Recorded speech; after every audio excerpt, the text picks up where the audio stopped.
Hi everyone, this is Mike, and I figured since it's almost the end of 2014, I decided I'm going to talk to you about some gaming highlights for me personally this year. This isn't like a full-on game of the year type thing officially because there's so much I haven't played, but I did manage to play a few games that came out this year here and there. I also played a few re-releases, and so I figured I would share some of my favorite gaming experiences that I had in 2014. And um, one was Titanfall. It was the first big hyped release that came out this year, and despite the fact that it got old really quick for a lot of people, I enjoyed it, and it got me excited about multiplayer again when it came out, and I haven't been excited for multiplayer in a long time. So, Titanfall was a highlight for me. Watch Dogs, as disappointing as it was compared to what we were promised at E3 in 2012, was still a fun game. I still enjoyed walking around Chicago, hacking into people and listening to their conversations.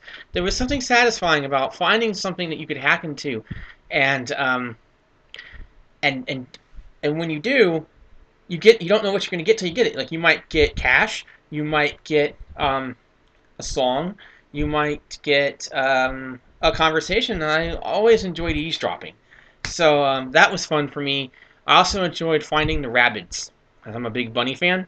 So so that was a highlight for me as well. So despite the disappointing nature, the disappointment that Watch Dogs gave a lot of us, I still enjoyed it and had a good time. Let's see what else. Alien Isolation was a good Alien game. No, we haven't had a. I can't remember the last time we've had a good Alien game. It may not have been a great Alien game, but a good Alien game is certainly better than Colonial Marines. So, and the thing is that because of the slow-paced nature of the game, because it was capturing the film to build atmosphere, there's a whole part in the beginning where nothing can harm you. So, and it goes on for quite a while. So it's like I got to relax before things tensed up. Let's see, what else did I enjoy? I'm not sure if I really want to talk about the re-releases because, well, the re-releases. So, let's see what other. I know I had more to say about this. I would say my favorite gaming experience this year was PT. It was brilliant what they did with that, and the things that I was critical of it earlier because I felt the puzzle mechanics took away from the atmosphere. I also didn't like the randomness of the ending. It kept me thinking, and I realized that the randomness of it all, the fact that it's not winnable for everyone, is what makes it um, is what helped spread the word. Because you got to understand, it's a playable teaser, it's a promotional tool, it's not a full game. So if it's unwinnable for some of you, you had to look it up online and you found out that it was random, so it helps spread the word more, and that was the idea.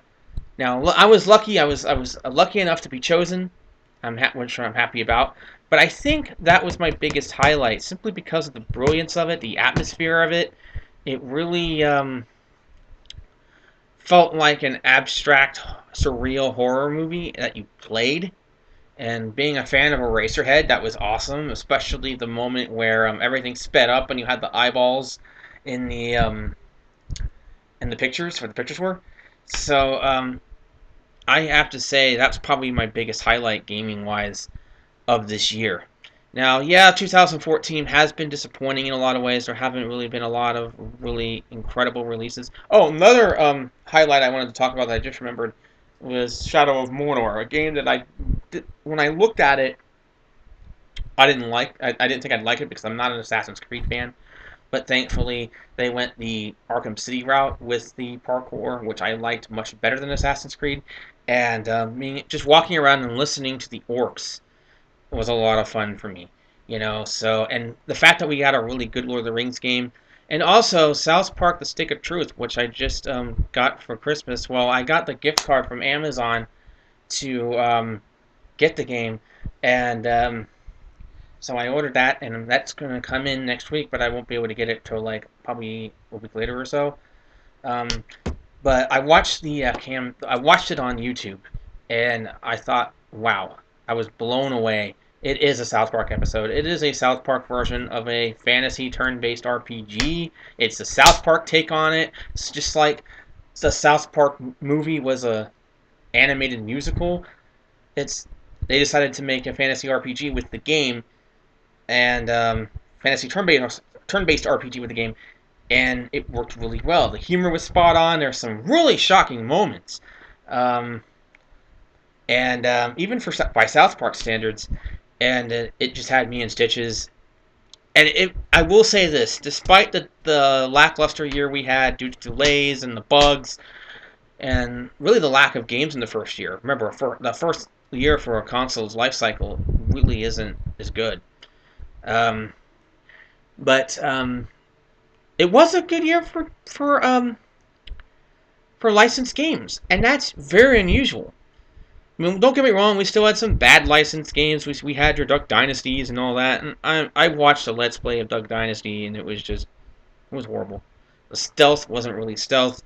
The open world had loading screen signs where in weird places, just randomly, it would say loading on your screen in an open world game. And so, yeah, not every licensed title was good this year, but we had at least two that I can think of, and I would say South Park and Middle Earth. Um, Kudos to you both. The only downside I think for South Park was it's unfortunate that it got released so late, past the launch of the new gen systems, because I have a friend who got an Xbox One at launch, and he's a South Park fan. He never bothered to play Stick of Truth, and I feel like he really missed out, and he would have checked it out if the new consoles had not come out. So the fact that the new systems came out, I think, hurt the Stick of Truth. Unfortunately, made it feel last gen when it's a new game that came out this year that deserves to be played and deserves attention. So anyways, this is my thoughts on the year 2014 in gaming. It was a lackluster year. It was there were a lot of problems, everything from Gamergate, the Gamergate controversy, to bugs, um, to GTA getting banned, and towards stores in Australia, and all this stuff, and not to mention the constant re-releases of games like Sleeping Dogs that we've moved on from, forever now. So despite all the negativity and also the disappointment of games like Destiny, I never bothered to pick it up because I was like, I just, when I looked at it, the gameplay the shooting itself looked fun, but it seemed underwhelming, so I never bothered to pick it up. I might get it if it's cheap, but I don't know. There were still some really cool things that did happen, and the licensed games, Middle Earth Shadow of Mordor and South Park: Stick of Truth, deserve major props. And also, I have to say, this was a good year for the Wii U. This is their second year, and it was much better than their first year. I think the Wii U probably had the best year between all the platforms outside of the PC. When it came to exclusives, it had Bayonetta 2, which got great reviews across the board. Unfortunately, it didn't sell well due to it being on the Wii U. And also, another game that I am interested in checking out that came out this year that I would love to try out would be Sunset Overdrive, because that looks fun also. Um, I guess I'm decided not to really talk about the re-releases. I have been playing GTA 5 a lot, but other than that, I don't want to get into re-releases of previous gen years games. So yeah, that's my thoughts on this is a year in review 2014 for gaming. For me personally, um, I would say if I were to give a game of the year, if I were to, and I don't think it's fair because there's a lot of games I haven't played that I think that I heard a lot of great things about, like Dragon Age Inquisition, and Sunset Overdrive, and all of that. But I would say, based on what I've played, I'd have to give it to, despite my criticisms, PT, the playable teaser. I would say that was the highlight for me because it was such an interesting idea, and it was so creepy and disturbing. It was one of the scariest experiences. It's so scary because of that random jump scare, the random death, that I find myself covering my eyes during Let's Plays because of that. Just because of that. And that really adds to the tension. And I don't get scared watching scary movies, so just the randomness of the jump scare was effective. Anyways, what were your favorite games this year that you played that came out this year? Let me know in the comments below. And thank you guys for watching, and I will see you next time. Take care.